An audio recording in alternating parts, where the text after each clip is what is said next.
All righty. Good evening, everybody, and welcome to yet another edition of the BBC, the Bordweall Broadcasting Company.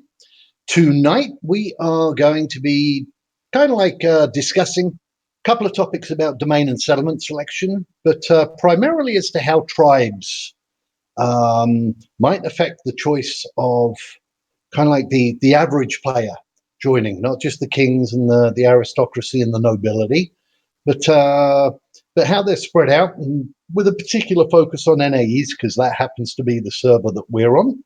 I have with me tonight as our guests Renegade and Noslin, and they can go ahead and introduce themselves. You first, Naz. No, I'm just Noslin, just account. Well, maybe not anymore. D seemed fit to promote me to Duke. Noslin, and I'm a longtime guest producer of the BBC, and glad to be here. I'm Renegade Dastard, also known as the Tiny Giant. I'm here for my conspiracy theories. and they are good ones indeed. So I also want to encourage people to ask questions about domain and settlement selection, and we'll try and answer them and get to them as we go along. If we haven't answered them, while I have some of the other screens up, don't panic. We'll try. I can't promise, but we'll try and get to them before the end of the stream and address them. And obviously, we're going to be in a way kind of like answering questions of ourselves and theory crafting, and you're more than welcome to put in your own comments and answers to that in the chat channel. As always, thank you to Kinos for making my face rig avatar here. It so saves me having to put on all the gear and my own plague mask and everything, which makes it very, very difficult to read what's going on and see what's happening when I'm up like that. So this is very, very cool. Thank you, Kinos. All righty. So without further ado, Noz, if we can go do the screen share. Yep. And the first thing that I want to talk about is when you are selecting to play a different race within a different biome that other than what the native race might be, you might want to as well as looking at whether they physically can live there. For example, you might not want somebody that's got wet lung necessarily going out to the desert. It's not that they wouldn't be able to live there. It's just they might have difficulty. I think Caspian has hinted that, with time they will adapt and everything, but we don't know if that's within the particular lifespan of a given character or if it's something that is over a couple of generations happens. So what we are looking at on that first screen is, for example, if you were wanting to look at being in the Bordweall environment, just from a complete sociological standpoint of how the Bordweall would respond to you, they are very, very welcome. They really, really like the Crothy. They like the Nerin, but not quite to the same extent that the Crothy, that they like the Crothy. The Kipik, they dislike, so you might have a disadvantage.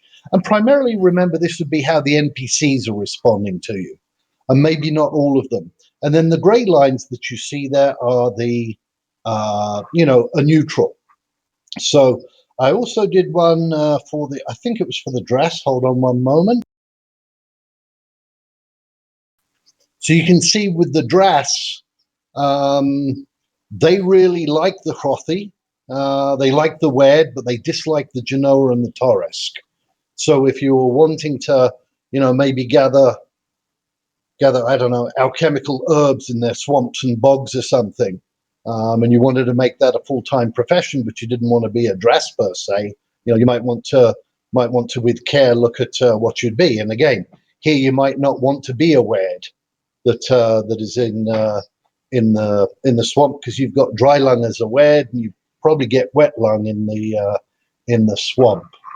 So how this kind of like translates to what is going to be going on in, at least on NA East, is I wanted to show you a picture of how the tribes there are distributed on NA East. Let's see if I can bring that up. In fact, what I'll do is let me take off. So this is, hopefully you can see the screen there. And I know that last time that we did this, we my computer started bugging out and I lost connection, but I should be on a good one today. So you can see that's the top part of the NA East continent, and I'll scroll down to the bottom part here, and hopefully it didn't joggle too much. But here you can get a very, very good idea of the spread of the tribes throughout the continent, and then how the tribes relate to each other. And what's interesting to see here is that basically up north, it's what I would call, again, primarily between the NPC tribes, it's relatively stable. The Kippiks seem to be the only ones that not just poked fun at, I guess, on the COE forums and everything, but they're the only ones that seem to have any issue up there in the northern half of the continent. Whereas if you come down to the southern part of the continent, there's quite a bit more discord between the tribes, primarily between the Draths. Jen, what is your take and thoughts and feeling on these relationships here? Well, I think one of the things I thought was really interesting when I was reading through this was when you look at like the Proto-Naren group, which is the Kippik, the Broodveer, the Naren, and the Hothri. That group, which has evolved from the same sort of common ancestor more similarly than the rest of them. You called me Jen, by the way. They all were relatively stable and have good relationship with each other, minus the Kippik, which seem to, with their very zealous adoption of the Faden faith, seem to kind of antagonize both the Hothri and the Broodveer. And versus down in the south, which the relationships are unstable purely because of like the historical like migration of the Dross out of Genoan territory.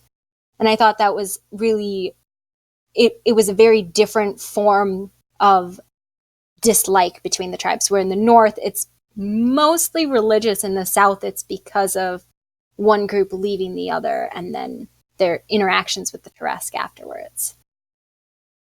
How would you think that affects kind of like trying to manage, the kingdoms down in the south versus managing the kingdoms up in the north? And actually what I'll do with that is I don't know if you've taken, are we still on the screen share now? We're not, but I can switch back. Yeah, if you can switch back to the screen share. Let's see here. What I will do is take off that and that. I still have those ones up. Hold on one moment.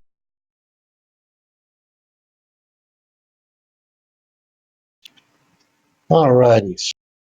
As pertains to the kingdoms on NA East, in fact, let me scroll up to the very top. You can see that Vornair, which actually, and this is speculative, if we all places kind of like has been somewhat agreed, there might be a surprise change during domain and settlement selection. So these are not yet guaranteed. They're not locked in. But if you look at Vornair that has the two kingdoms up north, you'll see that all of their tribes actually are not just okay with each other, but they really like each other. So you have kind of like a very, very tight, stable community of native NPCs. If you scroll down to Elysia, you'll see that although the Kippik have got issues with the Broodveer and the Hrothi, etc., you'll see that actually within the kingdom of Elysia, they're either neutral to each other or they like each other. So that's probably very, very manageable. If you come down further and you look at Fortuna and Bordweall, Bordweall has several tribes that dislike each other and several tribes that really like each other as well. And in Bordweall, we only have one tribe that likes another tribe and then two tribes that really dislike each other. And so I'm not sure how much of a factor this is going to play in the actual governing of of the kingdom. Thankfully, or hopefully, we'll be placing the kingdom seat up in the Nerran area, because the king, if he becomes a Nerran, he's not going to have so much issue individually with the Torresk and the Drass, but how much am I going to have to get involved in terms of disputes between the Drass and the Torresk, so to speak? And down at the very bottom between Kairos, you have the Torresk and the Genoa get along really well with each other, so that isn't an issue there whatsoever. So how do you think that plays out, Noz and Ren? What are your thoughts on that? I think it's really simple, D. When you look at it, the Kipik are causing all the problems in the north, and the Draws are causing all the problems in the south. So we just get rid of them, both of them, and everybody's happy. I think you do realize you're going to be in a Taurus, Taurus thing, and they're a little bit of an issue as well, but never. Yeah. They're so diplomatic, though. And Nas is just so extremely diplomatic. We're going to have to get him a set of fangs so he can be an accurate Tarrasque. I think one of the things to take into consideration, though, at least the Tarrasque towards the Dross, it's really more of a dislike because they want to remain close with the Genoa. The Tarrasque have kind of chosen their ally in that, and that they'd prefer to be friends with the Genoa than the Dross. So they maintain this dislike towards the Dross, so the Genoa still like them. But they really, when the Genoa aren't looking, they'll still do trades amicably.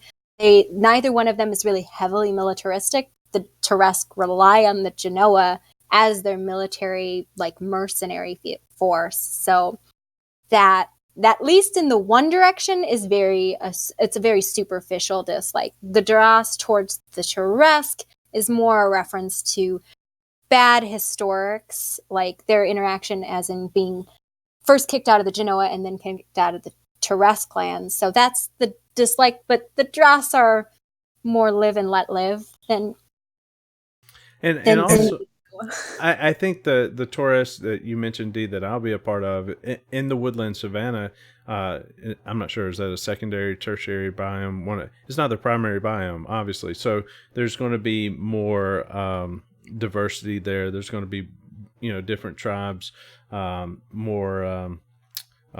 So maybe they're a little more tolerant, because of that, because of where they are.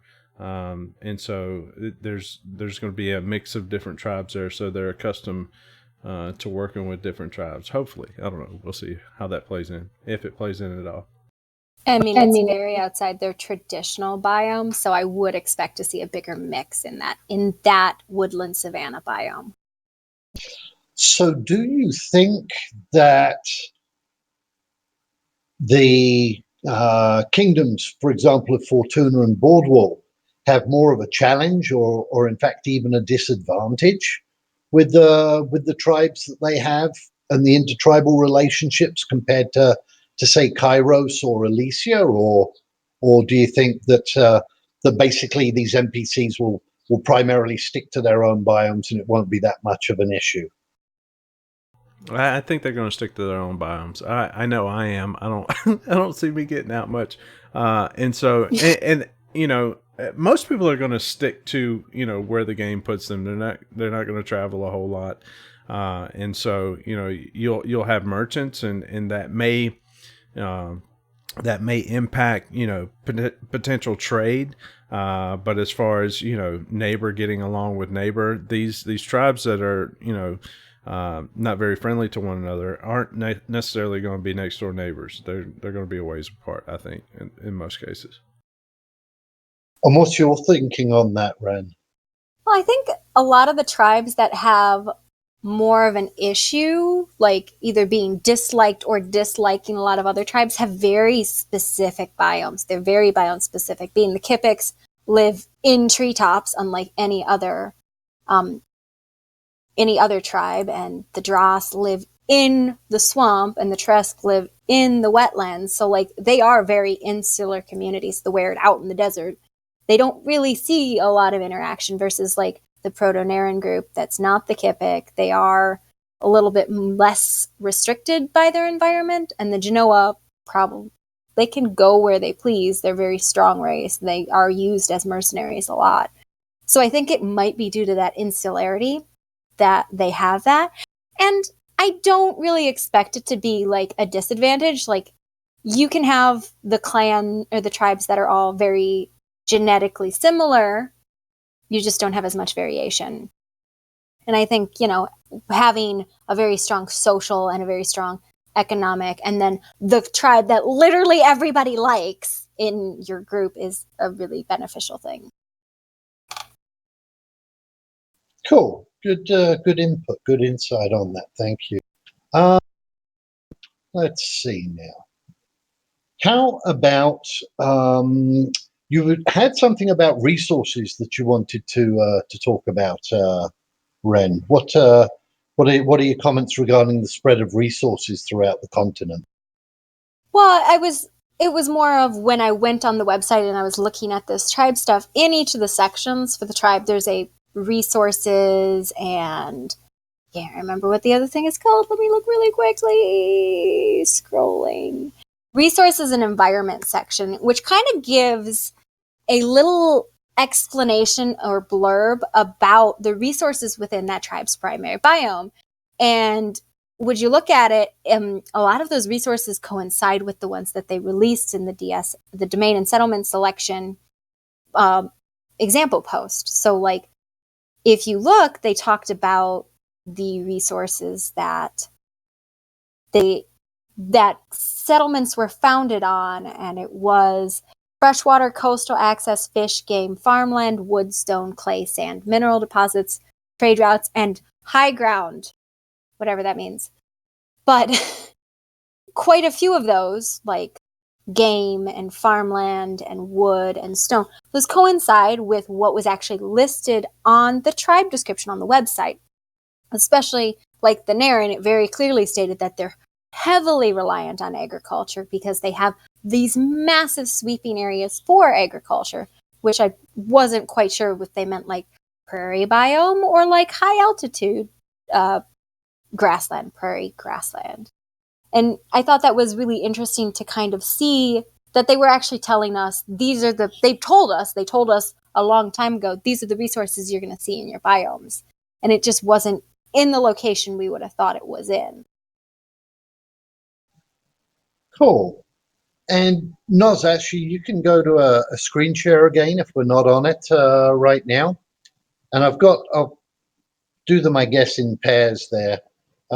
People will be able to use this for reference. I kind of like extrapolated this from the info that is on the website, and you can see that the resources that each tribe is using for their food, housing, clothing, tools and weapons and containers.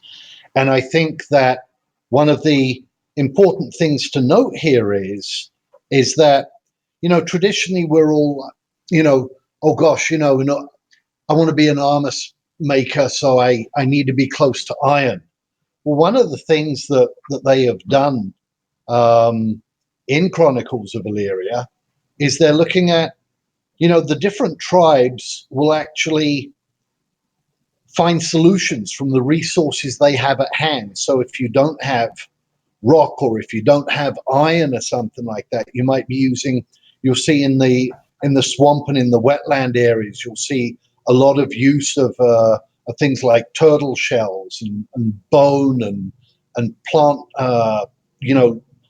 plant fibers and animal skins and sinew and things like that. So I think they will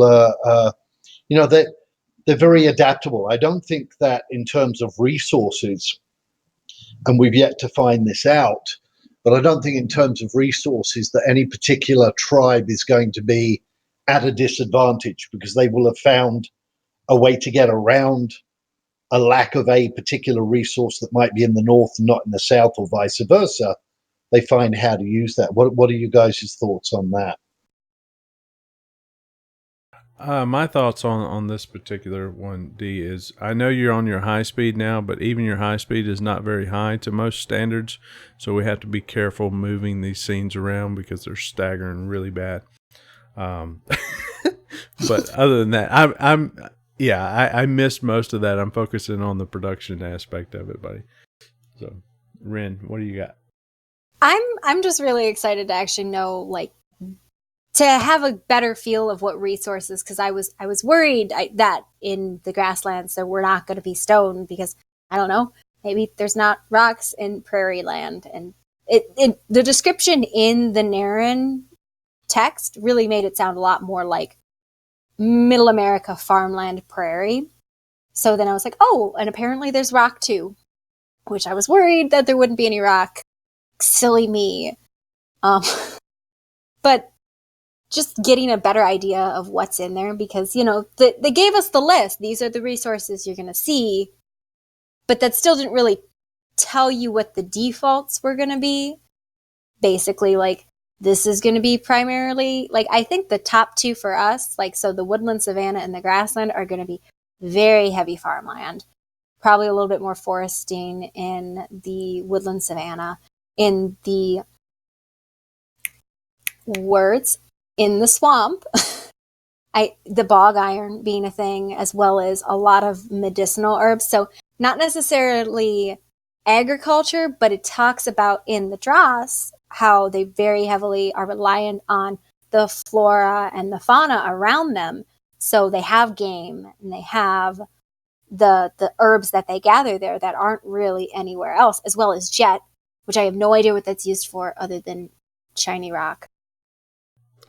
I think now that we're talking about resources, I think it comes full circle to what, Dee was talking about earlier, and that, how do we think these, tribe challenges with different tribes disliking one another, how's that going to affect us? I think this is an indication right away how it's going to affect us, because those tribes that we don't necessarily get along with, if we're desiring these resources that are prevalent in their particular tribes, it's going to make it difficult for us to have abundant stores of these particular items if that's what we're interested in, because we don't have good relations with them. So I think to me, I look at the tribes I don't get along with, and I see the resources that they're plentiful in, and I recognize immediately I'm going to struggle to get those. Yeah, I was very afraid that they were going to really segregate resource by biome, which I've seen very prevalently in a lot of big MMOs recently, where it's like, you can only get this resource if you go all the way over there, and it's going to take you like 6 to 8 hours of real time walking from one place to the other to get this resource, and then you have to walk back, because I've experienced that in a lot of recent MMOs. And I think the spread they're going to give us is a little bit more. There will be a little bit of everything everywhere, but it will be more prevalent in certain locations. And that kind of reinforces what I saw with the demoed map they gave us. And like, even in the very sparse areas, you still saw trees, you still saw mountains, but they weren't really heavy, if that makes sense. It does. I'm kind of like, what we're looking at least in part of the Naren grasslands, is hoping that it's not just like the steppes. And even if you look at the steppes in Russia, or kind of like, some of the prairies in North America, I mean, there are also large forested areas in them as well, are there not? Yeah, I mean, you'll see forests even out like in the prairie lands in the middle of America. They're not prevalent, but they're there, as well as you still see wetlands in the middle of those prairie biomes. Like, biomes in the real world don't really work like that, where it's just continuous, like, open fields for hundreds of miles. It's not quite like that. So I think they're going to be a little bit more varied in it. It's just going to be, this is the prevalent biome. That's my hope. Cool. And somebody had asked, excuse me, I'd have to scroll back to find out who it was. Somebody was asking about, how the biomes affect, which tribe you would have to be.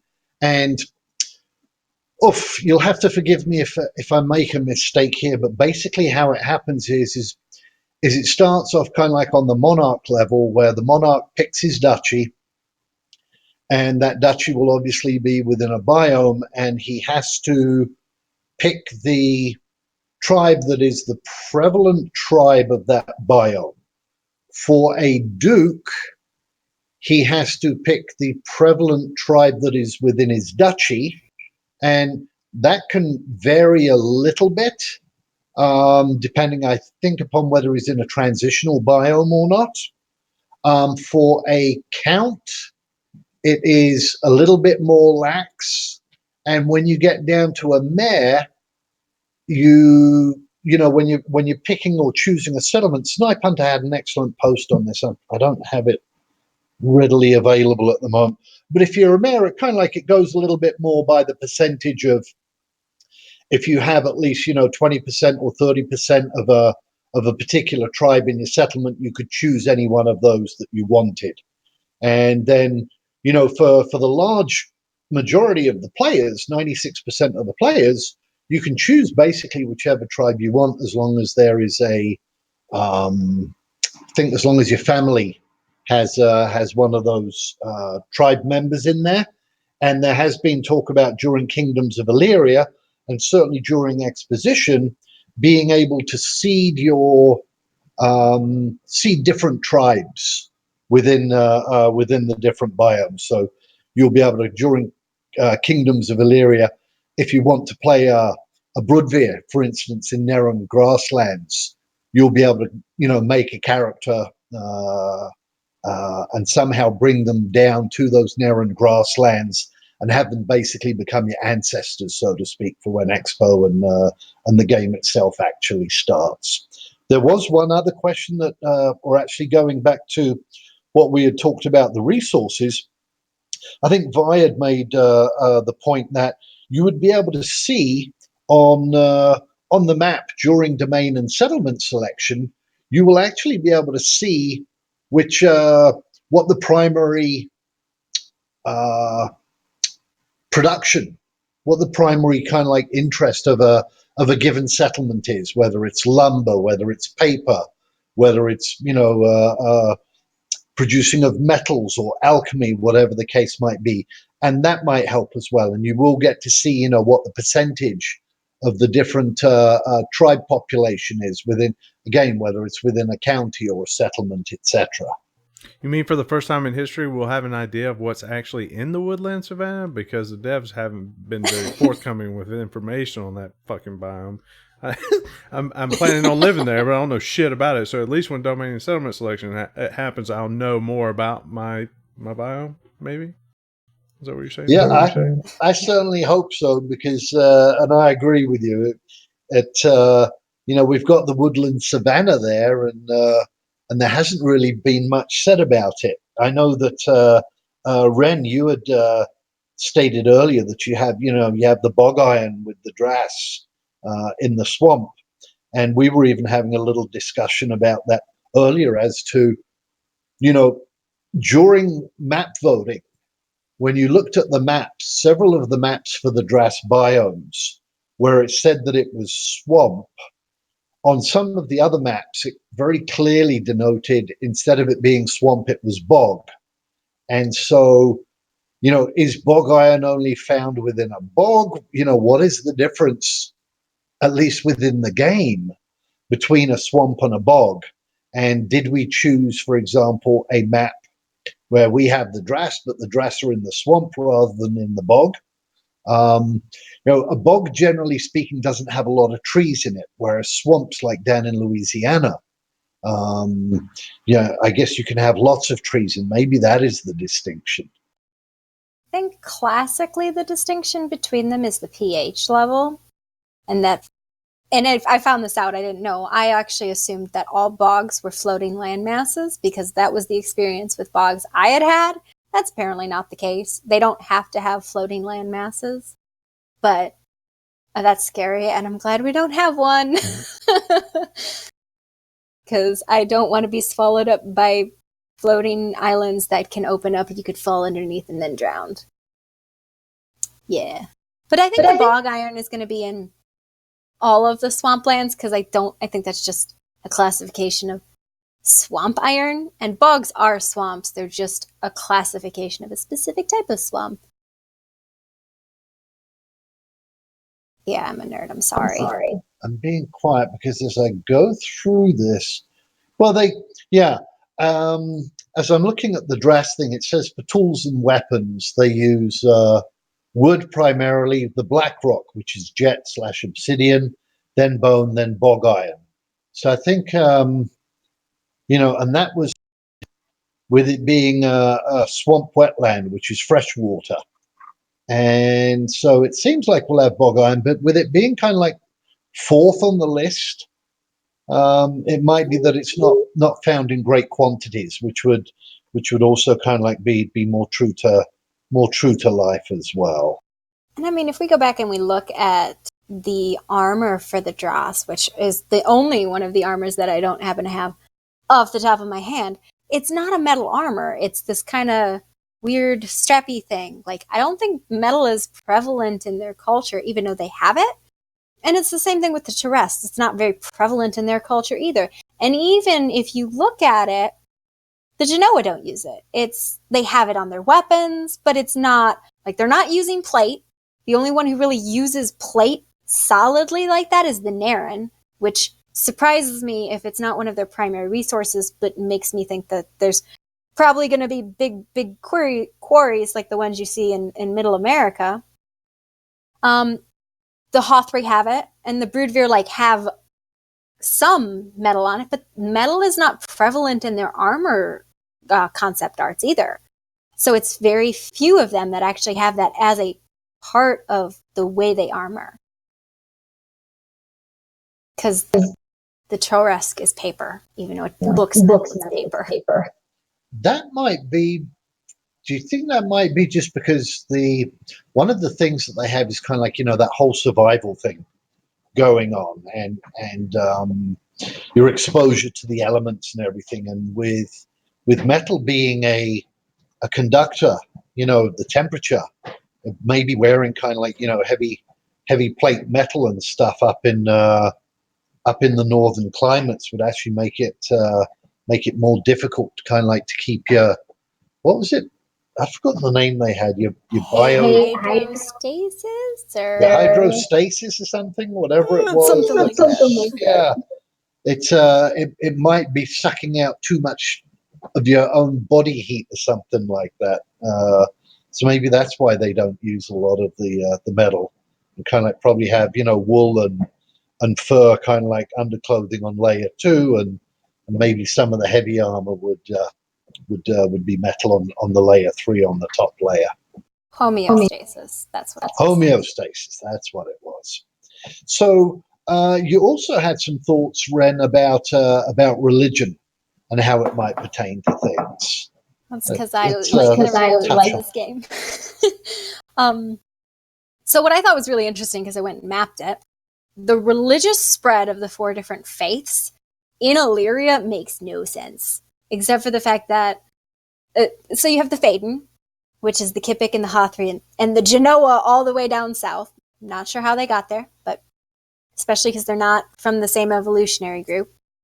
Then you have the Vertoli, which is the Naren and the Hothri, and they're right next to each other, so it kind of makes sense how that spread because they're both Proto-Naren. Then you have the Kindred, which I think is the oldest of the faiths, because we know that is the Teresk, and we also know the Ereshi, or the desert people. One of the Lost Tribes follows that faith as well. And then there's the Altifa, the followers of the Twofold Queen. And those are both tribes that adopted that faith from a different faith. The Dwerd were from the Ereshi tribe, who was kindred. They came into the desert. They had a bad time. The twofold queen appeared to them and said, "Follow me," and then they did. And we can only really assume, because they don't say it explicitly, that the same thing happened when the Dross left the Genoa, because the Genoa are Faden. Now, what I think is really interesting is either before the breaking or at some other point in time, there was a transition of the Faden faith from those northern Proto-Naren groups to the Genoan group, which was either very early on in time, or all of these things evolved separately, but with very, very similar nature, because Faden is not exactly a religion, more of a philosophy. That's the animalistic belief in like reincarnation and becoming better and more, and eventually becoming man or consuming the spirits of others. As a word vomit of conspiracy theories. What kind of an impact do you think religion is going to have on the game? Because they've stated that, much like you can have different sizes of buildings, and you can take them from like basic to common to kind of like journeyman level or legendary, advanced, or whatever the case might be. I think at one point it had mentioned, maybe it was during the EP, when they were showing kind of like a selection of stuff that you could purchase for EP. I think they had shown that you could, they were like, you could start with an altar. It could go to a shrine, a chapel, a church, or a cathedral. And I'm speculating that, on the smallest thing like an altar, maybe that kind of like has some kind of buff or an influence of some kind, maybe on a house level, right? Or for that plot of land. And if you made a shrine, it might be enough for a hamlet. And if you made a chapel, it might be enough for a village, and a church for a town, and a cathedral could spread that buff throughout the entire city. And if you had that situation, what happens if you have, like, for example, let's say you're Vittori and you have a cathedral for the Vittori that covers the entire city, but you happen to be of a different faith, and inside your house you have an altar to the Altifa. How do you think that might interact? Well, we know faith is going to be a really strong part of the game. Like, specifically, at least in the Vertoli, the military of the kingdom is trained by the Vertoli Military Academy, VMA. And that is actually where like their paladins and knights and their official military is trained by that group. So it's a religious order that's to the kingdom, I guess. And I think we will see an actual physical, like, in-game buff for religions, because otherwise there's no motivation for a player to do that. If you don't actually get anything back from participating in a faith in a game, people just ignore it. It's just kind of there for RP reasons. And I don't think they want to do that. I think they want players to participate in these faiths and participate in the world as it is and make it living. And, if going to like a once every week, like in-game event that's like going to church once a year, like for the Vertoli, you get this buff that lasts all week. I would go, like, especially if it's a big event, like on Sunday evening, you go to the Vertoli Cathedral and you get a buff that lasts for your character all week. There's tons of people. Not only is that fun, but that's min-maxing. It's good for you to do it. I'm on the flip side of that coin, because I don't want to have a buff. I don't want the game to force me to participate in one particular religion or another to be the most proficient in what it is I'm trying to do. I'll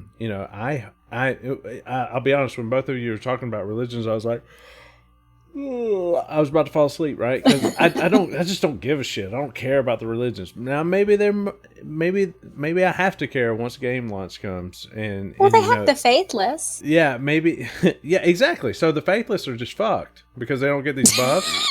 No, that sucks, dude. No, maybe they get a buff because they all recognize the Akashic records, which makes me think, and this is why I'm so obsessed with the religions in the game, that there's something like there's actual physical deities in this world that they're going to call down and we're going to worship them, and then they're going to have a war. I don't know.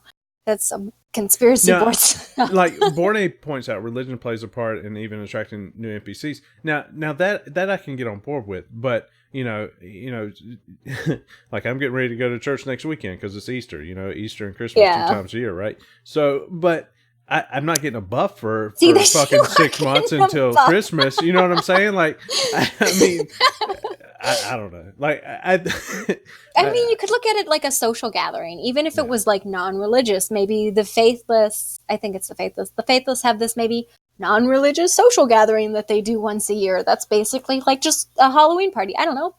There's going to be... Everybody dresses up for weird stuff. You guys now have me wondering if we're going to have huge mega churches with the pastors in there. Donate for my Learjet kind of thing. No, they're religious military academies. It's fine. Yeah, and we're gonna have a Jimmy Jones somewhere in the fucking server, right? And they're all gonna drink the Kool-Aid. And they're all gonna drink the Kool-Aid. It's gonna be great. I'm cool with the religion. I just don't want massive fucking buffs for one particular religion or another. If it helps you recruit NPCs, or if it does different other things that attracts different types of players, I can get on board with that. But giving you a buff, a stamina boost for 2 days, like, come on, knock it off. I don't want to see that. But that's just me. Maybe it buffs your like social bar, like in The Sims, and it just fills your social bar for the year. Yeah, I don't know. I get the feeling with COE that there's not going to be anything that's like really, truly, truly OP. It's like they've made it clear that you're not going to get armor +5 or a legendary sword +5 that instantly kills somebody upon touching them. But I think that it might be in a subtle thing. It might affect something like, perhaps different religions will give a different buff to the, what was it? There was the mental ability, wisdom, leadership. Maybe it gives a slight buff to those kind of things. And again, I'm just speculating on that at the moment. I mean, I wouldn't expect any of the buffs they give to be really extreme, but in order to motivate players to do sort of RP things in any game, it has to have a buff. It doesn't matter if it's a really stupid buff to a stat that nobody uses. Like, it's got to have a physical impact. It can't just be storyline. Oh, look, it's part of the RP that all the characters go to church on Sunday. Well, the players won't do it. The NPCs will, but the players won't. And it's motivating the players to do stuff that really makes the world feel alive, because NPCs walk around and do stuff. Yeah, I can get on board with it elevating your social standing for a particular player group that you're trying to cater to. I can get on board with that. But silly buffs, I hope they don't introduce that. If there's a social buff somewhere, yeah, I can deal with that. But plus 30 life for the next 3 days, like, no, get out of here. No, I don't think it'll be that intense. I think it will be like he said, a leadership buff, or it would be the same to going like a large guild meeting for a guild that has like halls across the country. If you go to a meeting once a year, like getting a mercantile buff or something like that when dealing with NPCs or whatever the related stat is. I have no idea what they are. I think they said them once and I didn't understand it at all. Yeah, I like Dalen's comment that he just made. Excuse me, just one moment. I like Dalen's comment that he just made in the in the chat, and that is that it might open up something else in the storyline. It might open up other quests or different things for you to do, or it might be that it attracts a particular NPC of that faith to come to you and either start business or give you a different quest in turn, etc. Yeah, I really do hope we can be a little bit more predictive with that engine. Like, we do something because we want to see the engine respond to us. If it's very obtuse, like we did a bunch of things and then something happened, but we don't know what it was that caused it. That doesn't really feel like reward. It feels very random. So I'm hoping when the story engine does give us these little, like, here's the next breadcrumb, it kind of is clear what the action was that caused it, because otherwise it's just going to be like, I'm just stabbing in the dark, hoping something happens. Like, I go to church every Sunday, but it wasn't church. It was the bread I picked up from the baker that triggered the engine. Yeah, and I think that's almost like what they talk about with the talents, right? You might not, they're not wanting everything to be quite as obvious. I'm sure that people will meta around it with time, but I think it's going to be it's a fascinating way, at least for me, in terms of how they're looking at some of this stuff. We are kind of like getting close to the top of the hour. Let's see if anybody has any questions they want answered that we might not have answered. Go ahead and type them in. And while we're doing that, what I want Noslim to do is we're going to be introducing another new live stream. Noz will give the details on that, and it's go ahead and take it, Noz. Yeah, absolutely. We're attempting to increase the Bordweall Twitch presence. We're coming out with new streams. We're coming out with new content. We have several. I think Kit Landry is working on an RP stream, and I'm working on a Dutchie stream for the Blood Oak Ducky. Man, I need to go get another beer for the Blood Oak Dutchie. And so I have a little sneak peek of something I've been working on this week. I know you guys like our intros here on the BBC. And so I have a little 1 minute snippet of what you might see on the 25th of this month. Same time, same place, when we start our Blood Oak Dutchie live stream. So without further ado, I'm going to kick it over to that and let's take a look.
I'm still muted.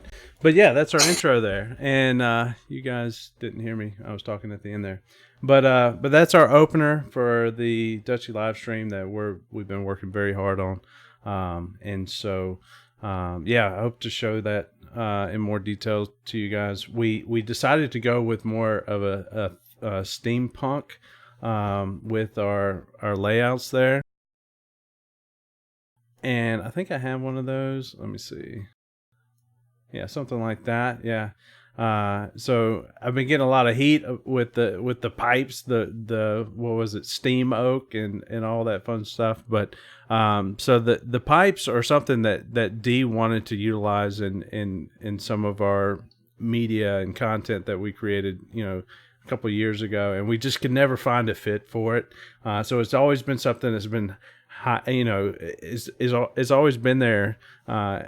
On the Blood Oak creators team to find a way to use this, and I figure what the hell, we put it in here. So that's what that's all about. And we also have, which didn't get a mention in here, I think I've seen it recently pop up, Oaken Gear Industries. Me and Elberth Cedar I think he has that exclusively now, but that was something we started a while back, and I think it's starting to fire back up. So maybe, maybe our steampunk is not too far off from some of our initiatives anyway. But yeah, we're really excited about it. Absolutely. And Monkey Fuzz, to address the question that you had asked in the chat, we would love to be able to kind of like deep dive into some of those topics, but until we get more information and more specific, it's very, very difficult to. I know that we had Snipe on here one time about the blacksmith crafting. It's one of our archived live streams. You can come back to that.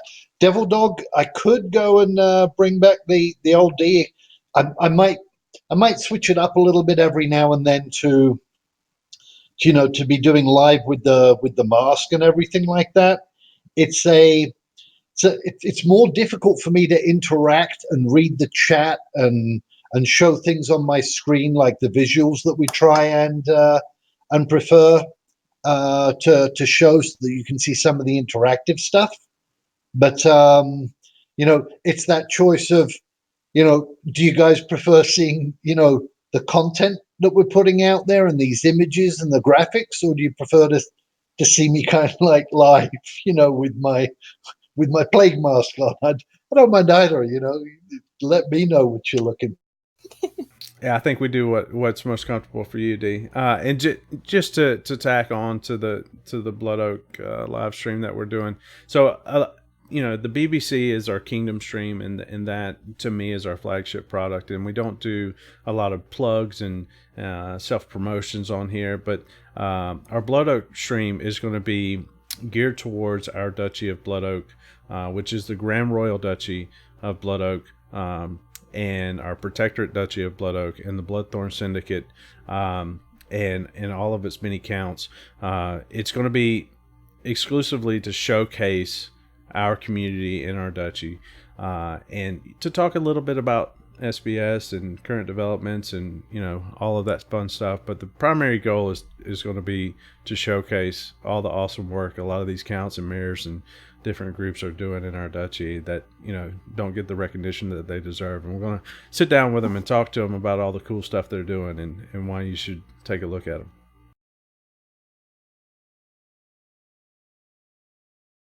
Did we lose D? Yeah, I think we did, actually.